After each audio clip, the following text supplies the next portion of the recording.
शिव महापुराण की कथा दुनिया के लोग सुन रहे हैं, सारा संसार देश विदेश में लोग सुन रहे हैं। जहां शंकर के मंदिर नहीं थे वहां शंकर के मंदिर बन गए। जो शिव के मंदिर टूट रहे थे उन शिव के मंदिर को लोगों ने बचाना प्रारंभ कर लिया। जिन मंदिरों में धूल जमी होती थी उस मंदिर में जाना प्रारंभ कर दिया। जिस मंदिर में कोई नहीं जाता था, कुत्ते बैठे रहते थे, वो मंदिर साफ होकर आज भक्तों ने जाना प्रारंभ कर दिया। कारण क्या है? क्योंकि जब जब धर्म की हानि होती है तब मेरा महादेव सम्मुख में आता है। और देखा मेरे महादेव ने इस भारत की भूमि पर भी कहीं ना कहीं सनातन धर्म टूट रहा है, धर्म की हानि हो रही है। तब शिव पुराण के रूप में मेरा सनातन धर्म को बचाने मेरा महादेव आ गया। सनातन धर्म को बचाने के लिए मेरा महादेव प्रकट हुआ। यह शिव पुराण नहीं है, यह समझ लेना कि कुबेर भंडारी के रूप में, कुबेरेश्वर महादेव के रूप में, यह शिव पुराण नहीं, कुबेरेश्वर महादेव के रूप में सनातन धर्म को बचाने के लिए यह शंकर की गाथा है। शिव तत्व शंकर स्वयं आया है, उसको पहचान। सबसे ज्यादा खुशी होना चाहिए कौकड़ी बालोदा बाजार भाटापारा वालों को, सबसे ज्यादा प्रसन्नता होना चाहिए। क्यों? हमारे नगर के पास में, हमारे क्षेत्र के पास में, हमारे जिले के अंतर्गत देवादिदेव महादेव की कथा हो रही है। कहीं शिव की कृपा होना थी, इसलिए बाबा ने इस कथा को करा दिया। कहीं शिव की कृपा होना थी। क्यों आया? क्या कारण था? किस लिए? क्या कारण था?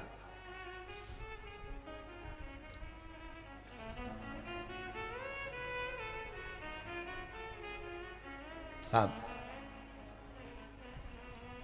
जलंधर का बेर महादेव से नहीं है, पर जब महादेव बैठ गए तप करने के लिए, जब महादेव तप करने के लिए बैठे, मेरे देव अधिदेव महादेव तप की मुद्रा में लग गए। नंदी को मालूम पड़ा कि मेरे भोलेनाथ आज काशी से घूम कर आए हैं, शरीर बहुत, मेरे देव अधिदेव महादेव काशी से आए हैं तो जरूर अब दूर से आवे तो थक जावे, कैलाश आए हैं। लगा उनको जाऊं जरा पूछूं। जो पहुंचे, जैसे ही पहुंचे, क्या देखा? नंदी ने, पार्वती मैया तो अंदर थी, मेरे देव अधिदेव महादेव तप की मुद्रा में बैठे हुए थे। उनके शरीर से ओमनाद हो रहा था, शरीर से ओमनाद। नमः शिवाय, ओम नमः शिवाय, नमः शिवाय, ओम नमः शिवाय, नमः शिवाय, ओम नमः शिवाय, नमः शिवाय, नमः शिवाय। पहले भी कथा में कहा, नारी नमः शिवाय से चालू करती है। वो सुना है कि नहीं सुना? सुना है सबने? और पुरुष ओम नमः शिवाय से चालू करता है। दोनों में अंतर है। नारी क्या बोलती है? नमः शिवाय, ओम नमः शिवाय, नमः शिवाय, ओम नमः शिवाय। और पुरुष जो गुणगान करता है वो ओम नमः शिवाय, ओम नमः शिवाय, ओम नमः शिवाय, ओम नमः शिवाय। दोनों के गुणगान में अंतर। शिव बैठे हैं, मेरे महादेव बैठे हैं, कैलाश पर्वत पर विराजमान है। मेरे देवादिदेव महादेव शंकर आनंद के साथ बैठे थे, तप मुद्रा में थे, शब्द निकल रहा शरीर में से, ओम नाद निकल रहा शरीर। अगर कोई बीमारी ऐसी हो गई कि वो समाप्त नहीं हो रही, बड़ी बड़ी तकलीफ शरीर में से ओम नाद। मतलब एक बार दवाई अगर चालू हो गई तो दवाई बंद ही नहीं हो रही है, तो उसके लिए आपको 3 जगह पर नंदी ने जाकर देखा कि बाबा को उठाऊं। एक हफ्ते 2 बार नंदी ने आवाज लगाई, हर हर। जैसे एक हफ्ते आप टेबलेट लेते हो, गोली लेते हो, बोल बम का नारा है। सबसे पहले बेलपत्री के पेड़ के नीचे क्या करना है? जल का पात्र लेना है, उसमें 2 दाने चावल के डालिए, 2 दाने अक्षत के डालिए। पहले बेलपत्री के पेड़ के नीचे जाओ, वहां जल चढ़ाओ, फिर जाइए पीपल के वृक्ष के नीचे, वहां जल चढ़ाइए। आखिरी में या तो शमी के नीचे या फिर आंवले नंदी के लगा नीचे। इन था दोनों में से भोलेनाथ के कोई भजन। एक वृक्ष जिसके नीचे, पर एक हफ्ते अगर आपने आंवले में चढ़ाया है तो आंवले में ही चढ़ाना, शमी में चढ़ाया है तो शमी में चढ़ाना है। ये बदल के मत चढ़ाना कि आज मैं शमी में चढ़ा देती हूँ कल आंवले में चढ़ा दूंगी, ऐसा नहीं। और आज ध्यान भी रखिए एक बात का, कई माताएं क्या शंकर करती हैं, भगवान की पशुपति जब प्राण व्रत करती हैं, प्रतिष्ठा होती तो है, अभी मैं शिव ये मंदिर वाले में शंकर मंदिर में भगवान कर का लेती हूँ, शिवलिंग अगला रखा भी उस जाता है, मंदिर में कर लूंगी, शिव अगला प्रतिमा मायके में रखी जाके जाती कर है, लूंगी, ये शिवलिंग गलत रखा है। जाता है। अगर तो पशुपति नंदी नाथ का जहां व्रत कर बैठता रहे है, हो तो एक नंदी को ही जहां मंदिर में विराजमान करना। करते हैं, उस नंदी के सामने से आज भी एक सूत्र बांधा जाता है, शिव जी के सामने तक। प्रतिष्ठा के समय पर ब्राह्मण देवता उस सूत्र को रखते हैं आज भी, प्राण प्रतिष्ठा के समय पर। वो सूत्र कौन सा है? वो सूत्र है हृदय से हृदय तक का तार जोड़ना, उसको लोग सोमसूत्र भी कहते हैं।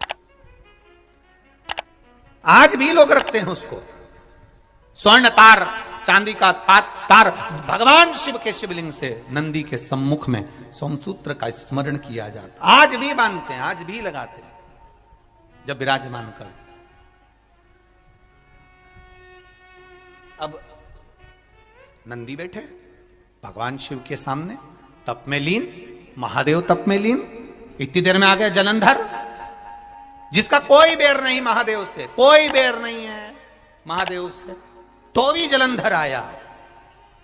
और जलंधर आकर माता पार्वती जी को देखा, कितनी सुंदर है मां।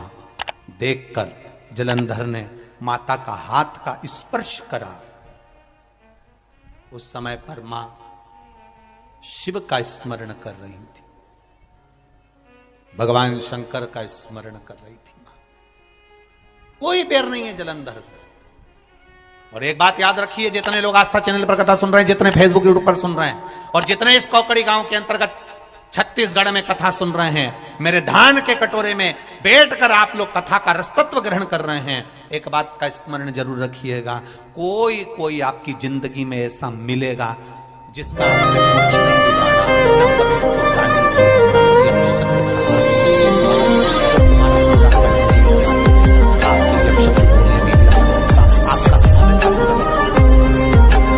ना कभी उसको गाली दी, ना कभी अपशब्द आप उसको पहचानते, ना कभी आप उससे मिले, ना कभी आप उससे जुले, और ना कभी आपने उसको देखा, केवल उसके बारे में सुना और अंदर से ईर्ष्या जागने लगी। कोई कोई ऐसा होता है।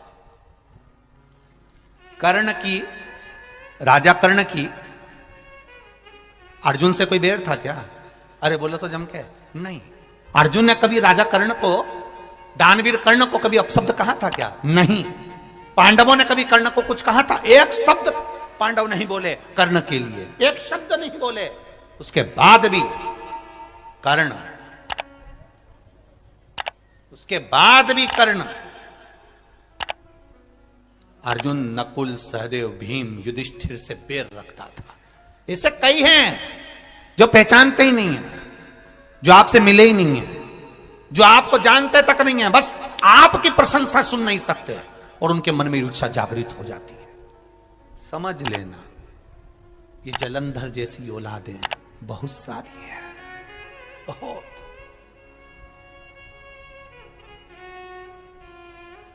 कितना बड़ा संवाद है शिव महापुराण का, कभी ध्यान से सुनिएगा। स्वयं माता लक्ष्मी ने भगवान नारायण से कह दिया था, स्वयं रुक्मणी जी ने भगवान कृष्ण से कह दिया था। रुक्मणी जी भगवान कृष्ण से कह दी एक बार, ठाकुर मेरे लाडले मेरे कृष्ण, आपसे एक बात कहना चाहती हूं। भगवान ने कहा बोल, क्या कहना चाहती रुक्मणी? रुक्मणी जी कहती हैं, मैं ये कहना चाहती हूं कि कर्ण इतना बड़ा दानवीर था, इतना दान देता था, इतना बड़ा दानवीर कहलाता था, कर्ण जैसा कोई दानी नहीं हुआ संसार में। अर्जुन भी उसके आगे फीका था, अर्जुन भी उसके आगे फीका था। फिर कर्ण जब इतना बड़ा दानी था तो ऐसी मौत क्यों मरा? कीचड़ में, खड्डे में उसका रथ का पहिया जाता है, वो गिर जाता है और बाणों से छन्नी हो जाता है। क्या कारण क्या है? भगवान कृष्ण से रुक्मणी जी पूछ रही है कि कर्ण इतना बड़ा दानवीर था, इतना बड़ा पुण्यात्मा था, इतना सत्कर्मी था, फिर खड्डे में गिरकर, पानी के खड्डे में गिरकर मरा। कारण क्या था? क्या कारण था? कई लोग कहते हैं वो तो बहुत भजन करता है, एक्सीडेंट हो गया, मर गया, इतना बड़ा भजन करने वाला, उसके साथ ऐसा कैसे हो गया? वो तो बहुत दान करता था, इतना अच्छा था, ऐसा मर गया। बताओ बेचारा इतना अच्छा था और इस तरह से मरा। हमको दया आती है तो रुक्मणी जी को क्यों नहीं दया आई? माता रुक्मणी के हृदय में यह बात पहुंच गई और रुक्मणी जी ने भगवान द्वारिकाधीश से पूछा। आज हस्तिनापुर जाने से पहले आपको बताना पड़ेगा कि राजा कर्ण ने ऐसा कौन सा कारण कर दिया था जो राजा कर्ण इस तरह से मरा है। वो तो दानवीर था, पुण्यात्मा था, इतना दान देता था, इतना सत्कर्म करता था, फिर ऐसा क्यों मरा है? भगवान द्वारिकाधीश ने कहा रुक्मणी तुम नहीं जान सकती, तुम्हें क्या बताऊं? नहीं, रुक्मणी जी बोली तुम्हें बताना पड़ेगा। तब भगवान कृष्ण ने कहा रुक्मणी एक कारण सुन। दानवीर है ना कर्ण, बहुत दानी है ना कर्ण, खूब दान देता है ना कर्ण, हाँ, तो उसकी मौत ऐसे कैसे हो गई? रुक्मणी, अभिमन्यु चक्रव्यूह के अंदर फंसा था, बाण उसके शरीर में लगे हुए थे, कौरव हंस रहे थे, कर्ण के चरणों में अभिमन्यु पड़ा हुआ था और अभिमन्यु ने कहा था राजा कर्ण से, तुम दानवीर हो, मैं मर रहा हूं, थोड़ा सा पानी पिला दो, बस प्यास लग रही है मरते समय, मरना है मेरे को निश्चित है। राजा कर्ण को गुस्सा आया। जो पानी की छाजल, छाजल जानते हो, एक कपड़े की होती थी, उसमें पानी भरा होता था, देखिए किस किस ने देखी है वो छाजल? देखिए ट्रकों पे बहुत टंगी रहती है वो गेट पर, गर्मी के समय पर, उसमें ठंडा पानी रहता है, हवा में टांग दो तो, कपड़े की होती है, उसमें पानी भरा होता है, ऊपर से ऐसा लगा होता है, छाजल। अपन उसको आज के जमाने में कह दो बोतल पानी। राजा कर्ण के पास में पानी की बोतल रखी थी, छाजल पड़ी थी। अभिमन्यु ने कहा मुझे बहुत प्यास लग रही है, मैं मर रहा हूं, आप लोगों ने मुझे बाण मार दिया, मैं मर रहा हूं, पर प्यास लग रही है, पानी पिला दो, थोड़ा सा पानी पिला दो, थोड़ा सा पानी दे दो। दानवीर कर्ण, थोड़ा सा पानी दे दो। दानवीर कर्ण ने छाजल में लात मार दी, पानी की बोतल में लात मार दी, पानी की बोतल का पानी नीचे गिर गया। अर्जुन पानी को देख देख कर तड़प तड़प कर मर गया, मर गया। भगवान कृष्ण ने रुक्मणी जी से कहा, जिंदगी भर उसने सोना दान कराओ, चाहे चांदी दान करियो, चाहे हीरा दान कराओ, पर मरने वाले व्यक्ति को एक बूंद पानी नहीं पिला सका, तो इससे बड़ा पापी कौन होगा? जिस पानी को मांग कर अभिमन्यु मराए, उसी पानी के खड्डे में ये गिरकर मरेगा। ये कर्म का दंड है, भोगना पड़ेगा। ये कर्म का दंड है, भोगना पड़ेगा। और जिस छाजल का पानी गिरा था, वो छाजल के पानी पर जब रथ चलना प्रारंभ हुए, वहां खड्डा होते गया, खड्डा होते गया, खड्डा होते गया, खड्डा होते गया। और अभिमन्यु जिस छाजल के जल के खड्डे से खड्डा हो गया रथ चल चल के, और कर्ण रथ भगा रहा था, खड्डे में रथ गिर गया और कर्ण नीचे गिरा और मारा गया। देखिए उस पानी ने कितना कमाल कर दिया, एक बूंद पानी प्यासे को नहीं पिला सकता, प्यासे को जोड़ जोड़ जोड़ जोड़ के मर गए। अंत में इतने बड़े फोटो घर में और दुकान में टंग गए। क्या करा जिंदगी में? केवल जोड़ा, जोड़ा पत्नी के लिए, जोड़ा बच्चों के लिए, 4 व्हीलर गाड़ी बच्चों के लिए, पत्नी के लिए, परिवार के लिए, कुटुंब के लिए, दुकान 1 से 4 कर ली, 4 से 6 कर ली, व्यापार बढ़ाते गए, बढ़ाते गए, व्यापार बढ़ रहा है, उम्र बढ़ रही है, पर भजन घट रहा है। भजन मत घटने देना। घंटे भगवान का भजन नहीं कर सकते, मत करो। 1 लोटा जल लेकर महादेव के मंदिर में चले जाना, 5 मिनट लगेंगे, श्री शिवाय नमस्तुभ्यम कहकर चढ़ा देना, बस उसके दरवाजे से होकर आ जाना। वो 5 मिनट तेरे 5 वर्ष की जिंदगी को संवार देंगे, ये निश्चित है। 5 मिनट से ज्यादा नहीं लगता, 5 मिनट 10 मिनट। मंदिर अगर दूर होगा तो 10-12 मिनट लगेंगे। वैसे तो मुझे विश्वास है कि छत्तीसगढ़ की पावन धरा पर आप लोग कथा सुन रहे हैं, और जितने लोग आस्था चैनल पर, फेसबुक, यूट्यूब पर सुन रहे हैं, ये मेरा विश्वास कहता है, जहां जहां रह रहे हो वहां दूसरे भगवान का मंदिर मिले चाहे नहीं मिले, पर पेड़ के नीचे, ओटले पर, कहीं ना कहीं तुम्हारी सोसाइटी में, कॉलोनी में, मंजिल में, कहीं ना कहीं तो छोटा ना छोटा शिवालय जरूर होगा। वहां 1 लोटा जल चढ़ाना प्रारंभ करो, कटेगा दुख, काटेगा मेरा आएगा बाबा आएगा। अभी कथा में कहा था, मालेगांव की कथा में, बच्चे को डराना हो तो कह दो बाबा आ गया, बच्चा रोना बंद कर देता है। उस तरह दुख बहुत हो और तुम्हें लग रहा है कि बहुत दुख है, तो याद रखना बाबा, जम के बोलो, आएगा बाबा आएगा। तो बच्चा रोना बंद कर देता है, बाबा आएगा, ये सुनकर हमारा दुख भी कट जाता है कि मेरा शंभू मेरे साथ में है, मेरा शंकर मेरे साथ, मेरा ओघड़ी मेरे साथ में।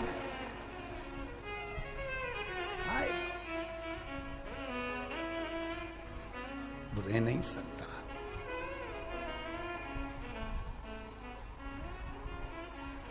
और जब वो आएगा तो जीवन का सुख अपने आप संवरता है, जब उसकी भक्ति बढ़ती है। एक राजा कर्ण के मरने का चरित्र कह रहा है कि एक मरने वाले व्यक्ति को पानी पिला नहीं सका, तो मरा भी ऐसा कि उसी खड्डे में डूबकर, उसी खड्डे में रथ का पहिया फंसकर पटक गया, नीचे गिर गया। कभी कभी हमारा धन, हमारी संपदा ही हमारा दुख का कारण हो जाती है। बहुत पैसा होता है, बहुत पैसा होता है, तो कोई उसके बेटे को, पत्नी को, परिवार को कोई ले जाए, क्यों ले गए? पैसे के चक्कर में उठा कर ले गए साहब, किडनैप कर लिया ऐसा। धन इतना कमाया, तब वो धन ही हमारा विनाश का कारण हो। धन, वो दौलत ही हमारा विनाश है। कहां करें? शिव जी के सामने नंदी बैठ गया, तप में लीन, साधना में लीन। ये आप कहते हो कि मंदिर से जाते समय नंदी के कानों में कहकर चले जाओ। बैठिए बैठिए बैठिए बैठिए। बहुत सुंदर प्रश्न है आपके, बहुत भाव से और आनंद से आपने करा, और जनमानस के कल्याण के प्रश्न है ये, केवल आपके लिए नहीं है, ये सबके